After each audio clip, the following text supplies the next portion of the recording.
The automatic doors of Trader Joe's whooshed open. And there he was, this silver-haired man in his 70s, doing a little shimmy next to the frozen peas while September, by Earth, Wind and Fire played overhead. Not a care in the world, just pure joy radiating from every movement. I stood there with my cart full of kale and quinoa, watching this stranger dance. Like nobody was watching, and something inside me cracked wide open. Let me back up a bit. I'm Martha, 76 years old, and until that Tuesday morning in Scottsdale, Arizona, I thought my story was pretty much written. Widowed 8 years ago, 3 grown kids scattered across the country, 5 grandkids who FaceTime me every Sunday. I had my routine down pat: pickleball on Mondays and Thursdays, book club on Wednesdays, volunteer work at the library on Fridays. Life was good, comfortable, predictable. But watching that man dance by the frozen vegetables changed everything. I should have just walked past him. That's what the old Martha would have done. But instead, I found myself pushing my cart closer, pretending to examine the organic edamame while stealing glances at this uninhibited soul. He must have sensed me watching because he suddenly stopped mid-spin, caught my eye. And instead of looking embarrassed, he grinned and said something that made me laugh out loud. He asked if I wanted to join him for the chorus. Now, you have to understand, I hadn't danced in a grocery store or anywhere public, really, since my kids were toddlers. And I'd do anything to keep them entertained during shopping trips. But there was something about his invitation, the way his hazel eyes crinkled at the corners, the confidence in his extended hand. Before my brain could list all the reasons why this was ridiculous, my feet were moving. We danced right there between the frozen foods and the dairy section. 2 complete strangers moving to the Bee Gees that started playing next. Other shoppers maneuvered around us, some smiled. One young woman took a video on her phone. An employee just shook his head and kept stocking yogurt. When the song ended, we were both breathless and laughing like teenagers. His name was William, but he insisted everyone call him Bill. 78 years old, he told me, recently. Moved to Scottsdale from Seattle after his daughter convinced him the Arizona sun would be good for his arthritis. He'd been shopping at this Trader Joe's every Tuesday for 3 months. And this was the first time anyone had joined his grocery store dance parties. We talked right there in the store for another 20 minutes. He told me about his late wife, Susan, who'd passed 5 years ago from cancer, and how she used to embarrass their kids by dancing in public spaces all the time. After she died, he promised himself he'd keep dancing for both of them. He said life was too short and too precious to care about looking foolish.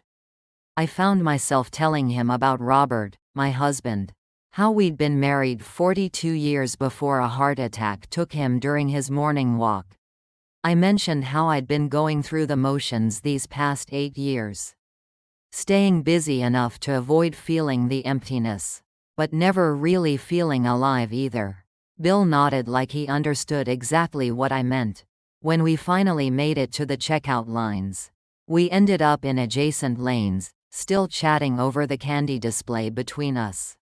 The teenage cashier working my lane smiled and mentioned that she'd seen us dancing.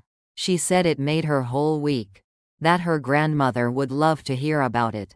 That's when Bill suggested we exchange numbers, pulling out his iPhone with the confidence of someone half his age. I hesitated for just a moment. My daughter Jennifer had been trying to get me to put myself out there for years, but I'd always brushed off her suggestions about senior dating sites or the nice widower in her neighborhood. This felt different though. This felt like the universe had orchestrated something special. In the most mundane of places, we had coffee that Thursday at a little place called the Baked Bear. Bill ordered a lavender latte, which I teased him about, and I got my usual boring black coffee with a splash of cream. We sat outside even though it was already 85 degrees at 10 in the morning. Because the Arizona sun felt good on our faces. He told me about his career as a pediatric surgeon, how he'd saved hundreds of children's lives, but couldn't save Susan from the cancer that took her. His voice cracked a little when he mentioned her, and I reached across the table to touch his hand. That first coffee turned into lunch the following week, at a Mexican place he'd discovered. He ordered in perfect Spanish, which impressed me, and explained that he'd been taking lessons on Duolingo for the past year just to keep his mind sharp. The waiter, who must have been our age, smiled and told Bill his accent was better than most gringos who'd lived here for decades. I told him about my own adventures in retirement, the time I went zip-lining in Costa Rica with my church group, how I'd learned to make sourdough during the pandemic, and now supplied half my condo complex with weekly loaves. The way I'd finally gotten brave enough to submit my watercolors to a local gallery. Bill listened with such genuine interest, asking questions about my painting technique, requesting to see photos on my phone. After lunch, we walked around the outdoor mall. Even though the afternoon heat was brutal, we ducked into stores we had no intention of buying anything from, just to enjoy the air conditioning and continue our conversation. In Williams-Sonoma, he told me about his grandson who was studying to be a chef. In anthropology, I admitted I'd been thinking about him since Tuesday, that I'd actually driven to Trader Joe's on Wednesday hoping to run into him again. He laughed and confessed he'd done the same thing, even bought groceries. He didn't need just for an excuse to be there. We were like two kids admitting crushes. And it felt both ridiculous and wonderful. When had I last felt butterflies in my stomach? When had I last looked forward to seeing someone so much that I'd change my routine? My friend Gloria noticed the change in me immediately. At pickleball that Monday, she said I was playing with more energy, that I seemed to be glowing. When I mentioned Bill, she practically squealed with delight. Gloria had been widowed young, at 55, and had remarried at 62 to a wonderful man named Frank. She'd been gently pushing me to consider dating for years, and now she was thrilled to see me finally taking a chance. She insisted on having what she called reconnaissance duties, which meant she wanted to meet Bill before things went any further. I protested that we'd only been on 2 dates, that calling them dates even felt presumptuous. But Gloria wouldn't hear it. She said at our age, we didn't have time to waste on men who weren't worth it. And she'd developed a sixth sense about these things. So I invited Bill to join us for pickleball that Thursday, warning him that Gloria could be intense. He showed up in proper athletic wear and court shoes, which impressed everyone, and held his own despite claiming he hadn't played in years. Gloria pulled me aside during a water break, and gave her approval with 2 enthusiastic thumbs up. She whispered that he looked at me the way Frank looked at her, like I was the only person on the court. After pickleball, the 4 of us went for smoothies, and Bill fit right into our little group. He and Frank discovered they'd both served in Vietnam, though at different times, and they exchanged stories while Gloria grilled me about our plans. Did we have another date scheduled? Had I told my kids? Was I planning to invite him to the community barbecue that weekend? The truth was, I hadn't told my kids yet. Jennifer, my oldest, would be thrilled, I knew that. She lived in Denver with her husband and twin boys, and she worried about me constantly. Michael, my middle child in San Francisco, would probably make some joke about it being about time. But David, my youngest, still living in Phoenix with his family, might have opinions. He'd always been protective, even more so since his father died. Bill must have sensed my hesitation about the barbecue because he brought it up himself. As he walked me to my car after smoothies, he said he understood if I wanted to take things slow, that he wasn't in any rush. But then he added something that stuck with me. He said that at our age, taking things slow meant something different than it did at 30. We knew what we wanted, what we didn't want, and most importantly, we knew that time was precious. I invited him to the barbecue. That Saturday, he showed up with a homemade potato salad that was somehow better than mine. Though I'd never admit it publicly. He wore a Tommy Bahama shirt that made his eyes look even more hazel. And he'd gotten a fresh haircut. My neighbor, Phyllis, who was 79, and had been trying to set me up with her brother-in-law for 3 years, took one look at Bill and whispered that I'd done well for myself. The barbecue was when I realized this was becoming something real. Bill didn't just make small talk with my neighbors. He genuinely engaged with them. He helped Tom with the grill when the propane tank needed changing. He listened to Betty's long story about her hip replacement with actual interest. He even played cornhole with some of the younger residents, the 50-somethings we all called the kids, and didn't complain when he lost spectacularly. But the moment that really got me was when he was talking to Agnes, our community's oldest resident at 93. She was sitting alone, as she often did at these gatherings, her hearing aids making it hard for her to follow group conversations. Bill sat down next to her, and they talked for nearly an hour. Later, Agnes told me he'd been asking about the history of our community, about what Scottsdale was like in the old days. She said it was the best conversation she'd had in months. That night, after everyone had gone home, and we were cleaning up, Bill kissed me for the first time.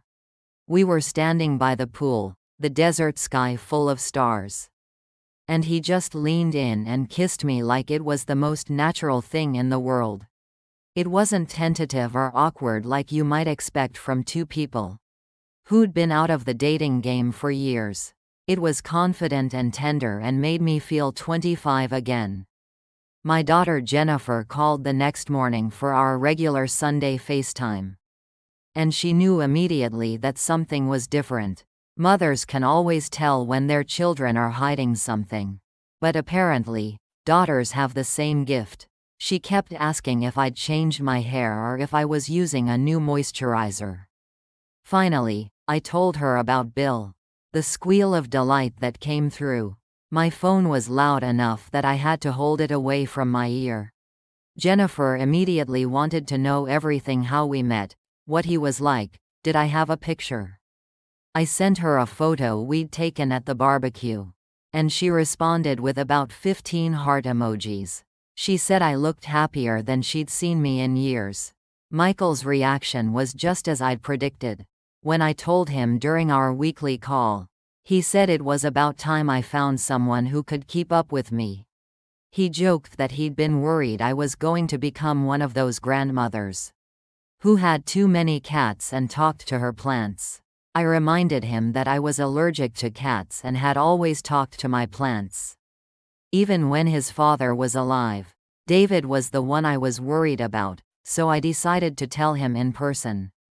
I invited him and his wife, Sandra, over for dinner that Tuesday, making his favorite pot roast. Bill offered to make himself scarce, but I told him I wanted him there. If this was going to be something, my kids needed to know about it. David was polite but reserved when he met Bill, asking the kinds of questions you'd expect from a concerned son. What were Bill's intentions? Did he have family in the area? What had he done for a living? Sandra kept shooting David looks, trying to get him to ease up, but I understood his protectiveness.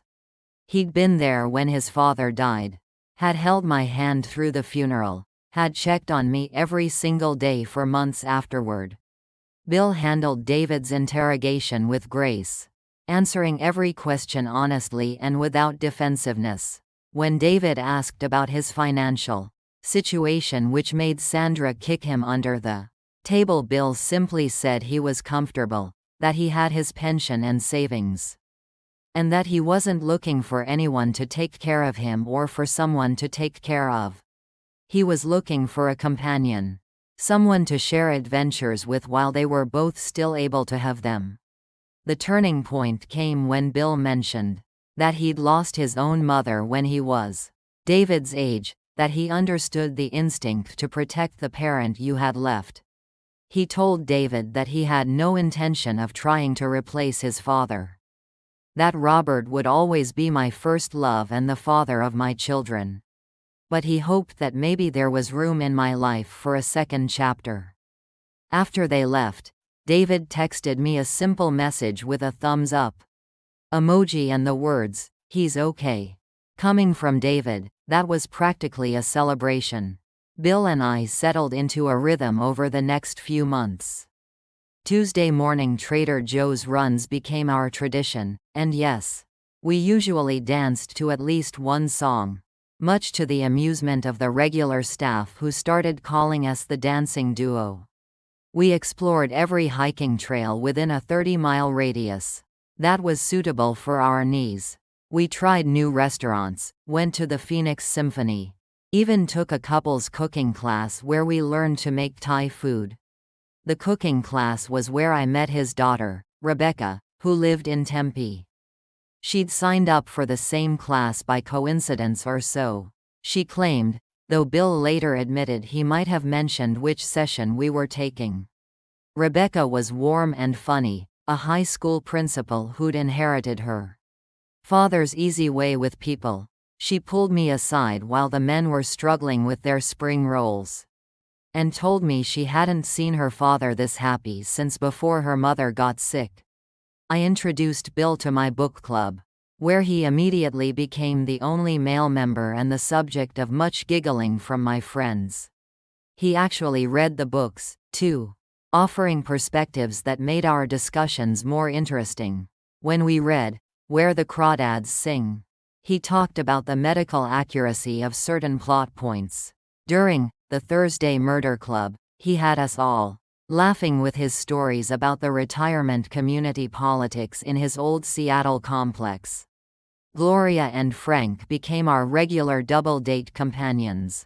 We'd go to the casino once a month, setting strict limits on what we'd spend and treating it more as entertainment than actual gambling. Bill turned out to be surprisingly good at blackjack, while I preferred the penny slots where I could make $20 last for hours. Frank and Gloria would play craps, with Gloria loudly cheering every roll, while Frank tried to explain the odds to anyone who'd listen. One evening, about 4 months after that first dance in Trader Joe's, Bill suggested we take a trip together.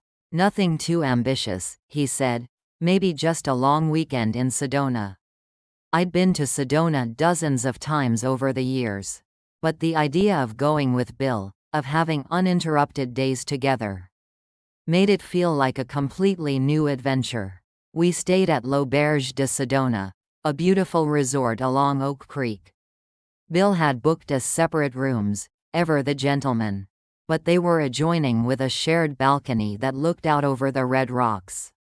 That first evening, we sat on that balcony with glasses of wine, watching the sunset paint the rocks in shades of orange and pink I'd never quite seen before. He told me more about Susan that weekend, how they'd met in medical school, how she'd given up her own career to raise their kids while he worked insane hours at the hospital. He carried guilt about that, about all the time he'd missed with her while building his career. She'd always said they'd travel when he retired, that they'd make up for lost time, but cancer had other plans. I shared my own regrets about Robert, how we'd fallen into comfortable patterns that sometimes felt more like roommates than spouses in our later years. We'd loved each other, absolutely, but we'd stopped really seeing each other. We'd planned to reconnect once he retired, to rediscover each other. But that morning walk had stolen our chance. On our second night in Sedona, under a canopy of stars that seemed close enough to touch, Bill told me he was falling in love with me. He said he'd thought he'd had his one great love, that he was lucky to have had 48 years with Susan. But here I was, making him realize that hearts were capable of expanding, of loving again. Without diminishing what came before, I told him I loved him too, though the words felt foreign on my tongue after so many years. But they were true. This wasn't the young love I'd felt for Robert, all fire and urgency and building a life together. This was something different, deeper in some ways, built on understanding and shared loss and the knowledge that every day was a gift. We extended our weekend by 2 days, calling to reschedule appointments and pickle ball games like rebellious teenagers playing hooky.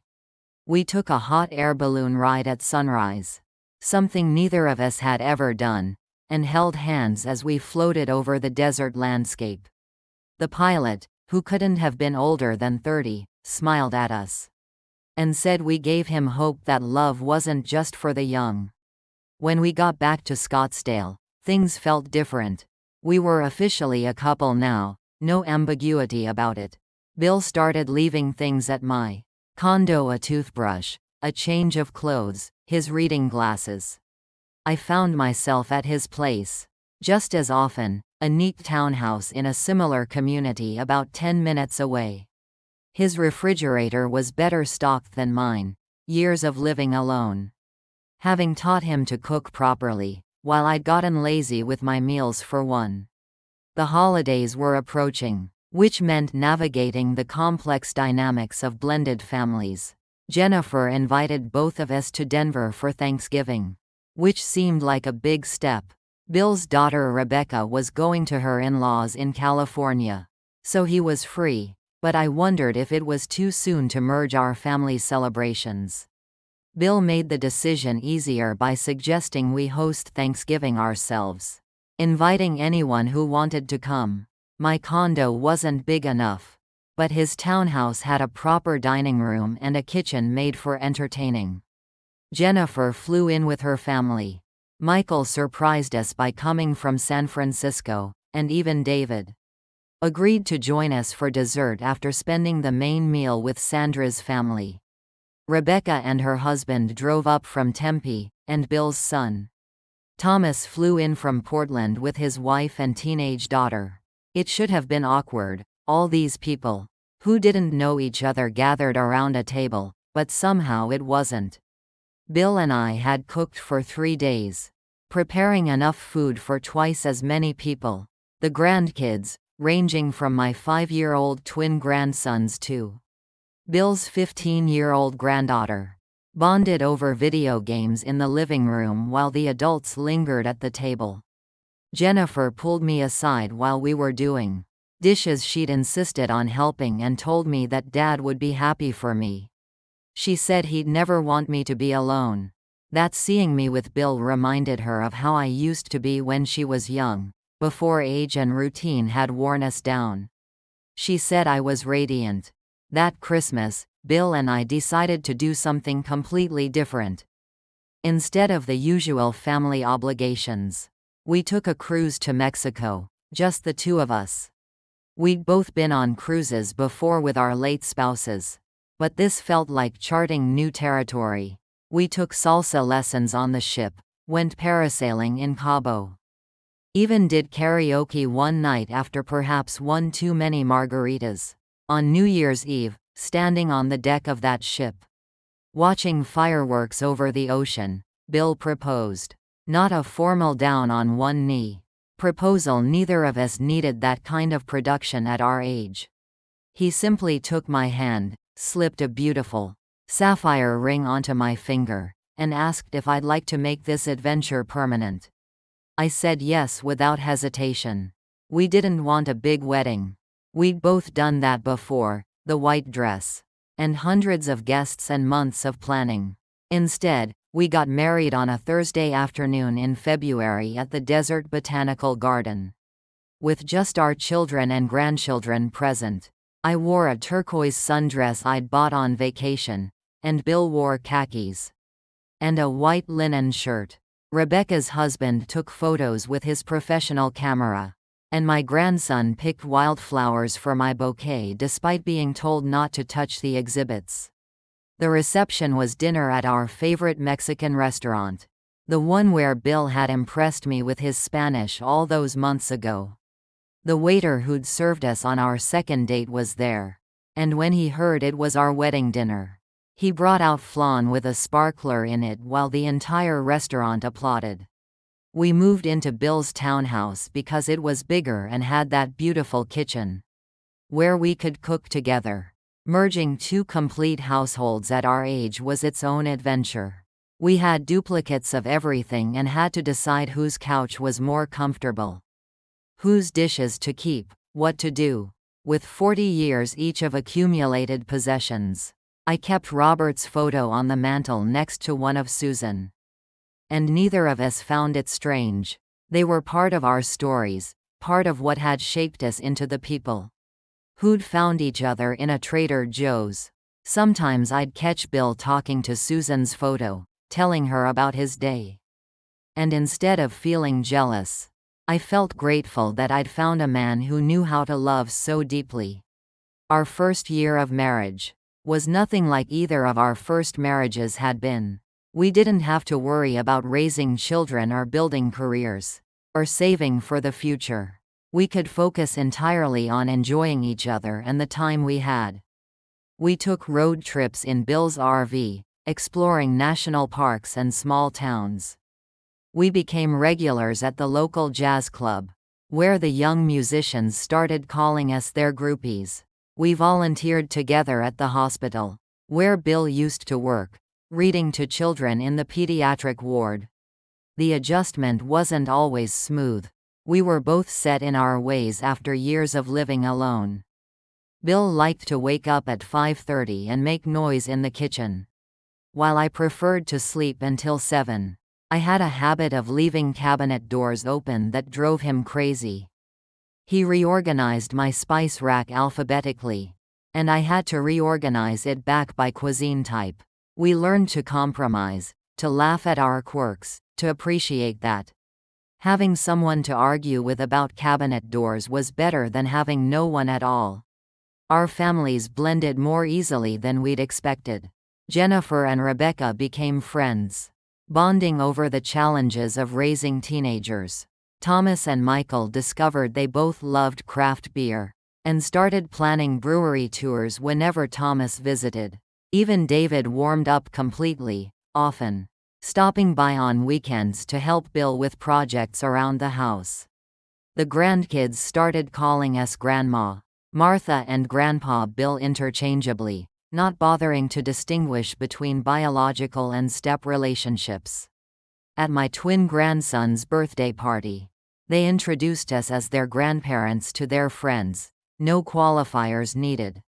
Bill's granddaughter started texting me for advice about boys, saying I gave better advice than her other grandmother, who'd been married to the same man since she was 20. We joined a couples bowling league. Despite neither of us being particularly good at bowling, we were definitely the oldest couple there. But the younger couples adopted us as their mascots. They'd cheer extra loud when one of us got a strike, and we became known for bringing the best snacks to share. One couple, probably in their 40s, told us we were relationship goals, that they hoped to be like us in 30 years. Health scares were inevitable at our age. Bill had a mild heart episode that spring. That landed him in the hospital for 3 days, sitting in that cardiac unit, holding his hand while machines beeped around us.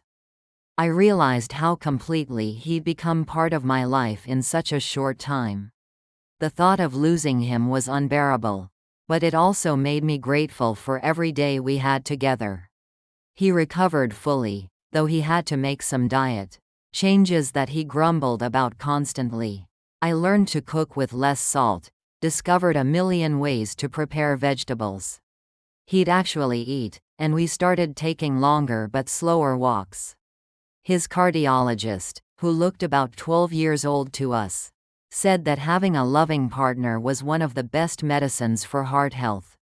Bill told him he'd write that as a prescription for all his single patients. I had my own health scare that fall, when a routine mammogram found something suspicious. Those 2 weeks waiting for biopsy results were agony, but Bill was my rock. He went to every appointment, asked all the right questions, held me when I cried from fear.